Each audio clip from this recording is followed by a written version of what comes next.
Hello મિત્રો, નમસ્કાર, જય Hind, Vande Mataram. Job government information ચેનલમાં સ્પર્ધાત્મક પરીક્ષાની તૈયારી કરતા તમામ વિદ્યાર્થી મિત્રોનું હાર્દિક સ્વાગત છે.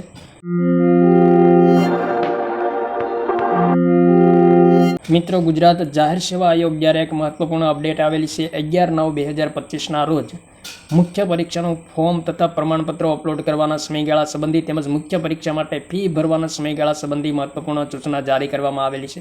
તો વિગતે જોઈએ મિત્રો, કાર્યપાલક ઇજનેર સિવિલ વર્ગ 1 અને નાયબ કાર્યપાલક ઇજનેર સિવિલ વર્ગ 2 જાહેરાત ક્રમાંક 77/2024-25માં મુખ્ય પરીક્ષા માટે સફળ થયેલા ઉમેદવારો માટે એક અગત્યની જાહેરાત આવી છે. જાહેરાત ક્રમાંક 77/2024-25 કાર્યપાલક ઇજનેર વર્ગ 1 અને નાયબ કાર્યપાલક ઇજનેર સિવિલ વર્ગ 2 ની જગ્યા પર ભરતી કરવા માટે 27/4/2025ના રોજ યોજાયેલ પ્રાથમિક પરીક્ષાના આધારે પરીક્ષા માટે પાત્ર ઉમેદવારોની કામચલાઉ યાદી 9/9/2025ના રોજ પ્રસિદ્ધ કરવામાં આવેલ છે. અને આ સફળ કુલ 1210 ઉમેદવારોએ મુખ્ય પરીક્ષા લેખિત માટે ઓનલાઈન અરજી કરવાની રહેશે. ઉમેદવારો તારીખ 16/9/2025ના રોજ 13 કલાકથી 25/9/2025ના રોજ 23:59 કલાક સુધી ઓનલાઈન ફોર્મ ભરી શકશે. ઉમેદવારોએ જરૂરી દસ્તાવેજો તારીખ 25/9/2025ના રોજ 23:59 કલાક સુધીમાં અપલોડ કરવાના રહેશે. તો સફળ ઉમેદવારો માટે ખાસ મહત્વપૂર્ણ સૂચના છે, તો તમામ ઉમેદવારોએ ખાસ ધ્યાનમાં લેવું. મિત્રો, ઉમેદવારો તરફથી મળેલ અરજીપત્રકો તથા પ્રમાણપત્રો ઉક્ત જગ્યાઓની ભરતી નિયમો તથા જાહેરાતની જોગવાઈ મુજબ લાયકાતોની ચકાસણી કર્યા વિના ઉમેદવારોને તદ્દન કામચલાઉ ધોરણે મુખ્ય પરીક્ષામાં પ્રવેશ આપવામાં આવશે. મુખ્ય પરીક્ષામાં પ્રવેશ અંગે આયોગનો નિર્ણય આખરી ગણાશે અને આયોગના નિર્ણય સામે કોઈ પણ પત્ર વ્યવહાર ધ્યાનમાં લેવામાં આવશે નહીં. અહીં મિત્રો ખાસ નોંધ આપેલી છે, નોંધ ખાસ ધ્યાનમાં લેવાની. ઉમેદવારે સૌપ્રથમ મુખ્ય પરીક્ષાનું ફોર્મ ભરવાનું રહેશે, ત્યારબાદ જ પ્રમાણપત્રો અપલોડ કરવાના રહેશે. ખાસ ધ્યાનમાં લેવું મિત્રો, પ્રથમ મુખ્ય પરીક્ષા માટેનું ફોર્મ ભરવાનું છે, ત્યારબાદ તમામ પ્રમાણપત્રો અપલોડ કરવાના છે. મુખ્ય પરીક્ષાનું ફોર્મ ભર્યા વગર પ્રમાણપત્રો અપલોડ કરવાના પ્રયત્ન કરશો તો એપ્લિકેશનમાં નોટ ફાઉન્ડનો મેસેજ આવશે, તે ખાસ ધ્યાનમાં લેવું. મિત્રો, અહીં કેટલીક અગત્યની સૂચનાઓ આપેલી છે, તે તમામ સૂચનાઓ ધ્યાનમાં લેવાની છે. મુખ્ય લેખિત પરીક્ષા સંભવતઃ ગાંધીનગર, અમદાવાદ ખાતે યોજાશે. મુખ્ય લેખિત પરીક્ષાનો વિગતવાર અભ્યાસક્રમ હવે પછી આયોગની વેબસાઇટ પર પ્રસિદ્ધ કરવામાં આવશે. તો તમામ ઉમેદવારોએ ખાસ ધ્યાનમાં લેવું અભ્યાસક્રમ સંબંધી. મુખ્ય પરીક્ષાનું અરજીપત્રક તથા ડોક્યુમેન્ટ અપલોડ કરવાની રીત મિત્રો અહીં આપેલી છે, તે મુજબ અપલોડ કરવાનું ફોર્મ ભરવાનું રહેશે અને ત્યારબાદ અપલોડ કરવાનું રહેશે. તો તમામ સૂચનાઓ વાંચીને ફોર્મ ભરવાનું છે.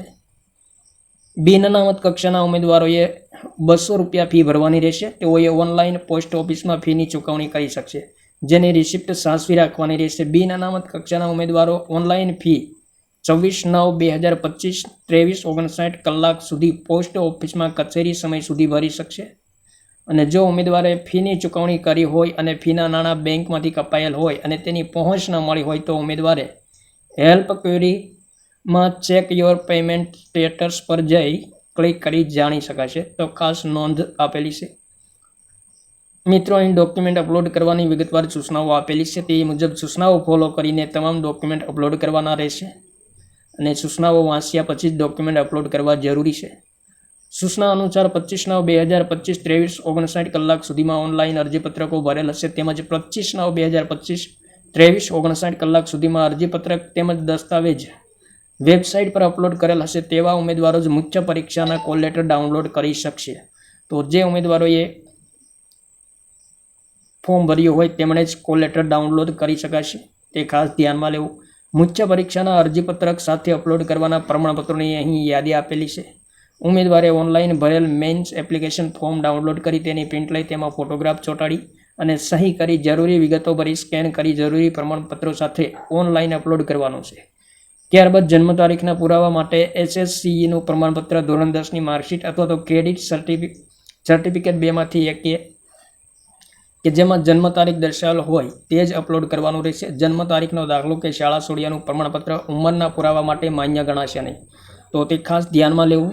સક્ષમ અધિકારી દ્વારા અપાયેલ જાતિનું પ્રમાણપત્ર. સામાજિક અને શૈક્ષણિક પછાત વર્ગના ઉમેદવારો માટે નિયત થયેલ પરિશિષ્ટ 4 મુજબનું જાહેરાતની જોગવાઈ સુસંગત ઓનલાઈન અરજી ફોર્મમાં દર્શાવેલ તારીખ મુજબનું એટલે કે 1/4/2022 થી 30/11/2024 સુધીનું ઇસ્યુ થયેલું ઉન્નત વર્ગમાં સમાવેશ થતો ન હોય તેવું પ્રમાણપત્ર અપલોડ કરવાનું થશે અને પરિણીત મહિલા ઉમેદવારોએ આવું પ્રમાણપત્ર તેઓના પિતાના આવકના સંદર્ભમાં રજૂ કરવાનું રહેશે, તો ખાસ ધ્યાનમાં લેવું. ત્યારબાદ મિત્રો મહત્વપૂર્ણ સૂચનાઓ આપેલી છે આર્થિક રીતે નબળા વર્ગના ઉમેદવારો માટે, દિવ્યાંગ ઉમેદવારો માટે મહત્વપૂર્ણ સૂચનાઓ આપેલી છે. ત્યારબાદ માજી સૈનિકના ઉમેદવારો માટે મહત્વપૂર્ણ સૂચના આપેલી છે. અહીં મિત્રો ખાસ સૂચના આપેલી છે કે અટક અથવા નામમાં ફેરફાર કરાવેલ હોય તો ગેજેટની લગ્ન નોંધણી પ્રમાણપત્ર, વિધવા મહિલા ઉમેદવારોના કિસ્સામાં પુનઃલગ્ન ન કર્યા અંગે ચોગેદનામાની નકલ, સ્નાતકના ગુણપત્રક, છેલ્લું વર્ષ છેલ્લા 2 સેમેસ્ટરના ગુણપત્રક, છેલ્લા સેમેસ્ટરમાં બેકલોગ હોય તો છેલ્લે પાસ કરેલ સેમેસ્ટરની બેકલોગ વગરની માર્કશીટ અપલોડ કરવી. એક કરતાં વધુ માર્કશીટ હોય તો તમામ સ્કેન કરી મર્જ કરી સિંગલ PDF બનાવીને PDF અપલોડ કરવાની રહેશે. સ્નાતક પદવી પ્રમાણપત્ર, તબીબી અને દંત વિષયક, પશુ ચિકિત્સક વિષયક જાહેરાતો માટે ઇન્ટર્નશીપ પૂર્ણ કર્યા અંગેનું પ્રમાણપત્ર.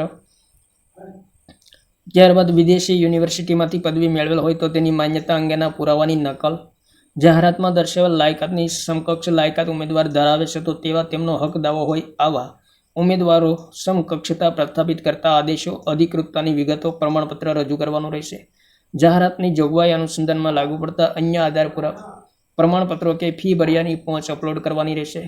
અને અહીં મિત્રો ખાસ સૂચના આપેલી છે કે અયોગ્ય ઉમેદવારે ઓનલાઈન પ્રમાણપત્રો અપલોડ કરવા સંબંધે અલગથી પત્ર પાઠવવામાં આવશે નહીં. તેથી પત્રની રાહ ન જોતા ઉક્ત સમય મર્યાદામાં જરૂરી પ્રમાણપત્રો અપલોડ કરવાના રહેશે, તે ખાસ ધ્યાનમાં લેવું. અહીં મિત્રો પ્રમાણપત્રો અપલોડ કરવા સંબંધી મહત્વપૂર્ણ PDF, JPG અને JPEG સંબંધી PNG ફોર્મેટ સંબંધી મહત્વપૂર્ણ સૂચના આપેલી છે. તે તમામ સૂચનાઓ એક વખત વાંચી લેવી જરૂરી છે. મુખ્ય પરીક્ષાનું ફોર્મ તથા પ્રમાણપત્રો અપલોડ કરવાનો સમયગાળો કયો છે તો 16/9/2025 13 કલાકથી 25/9/2025 23:59 કલાક સુધી મુખ્ય પરીક્ષાનું ફોર્મ તેમજ પ્રમાણપત્રો અપલોડ કરી શકાશે. અને મુખ્ય પરીક્ષાની ફી ભરવાનો સમયગાળો 24/9/2025 રાત્રિના 23:59 કલાક સુધી ફી ભરી શકાશે. એ મિત્રો મુખ્ય પરીક્ષાનું ફોર્મ ભરવાની વેબસાઇટ આપેલી છે અને પ્રમાણપત્રો અપલોડ કરવાની વેબસાઇટ પણ આપેલી છે. 11/9/2025 રોજ ગુજરાત જાહેર સેવા આયોગ દ્વારા આવેલી એક મહત્વપૂર્ણ જાહેરાત છે, તો સંબંધિત ઉમેદવારોએ ખાસ ધ્યાનમાં લેવું. થેન્ક યુ મિત્રો. જય હિન્દ. વંદે માતરમ.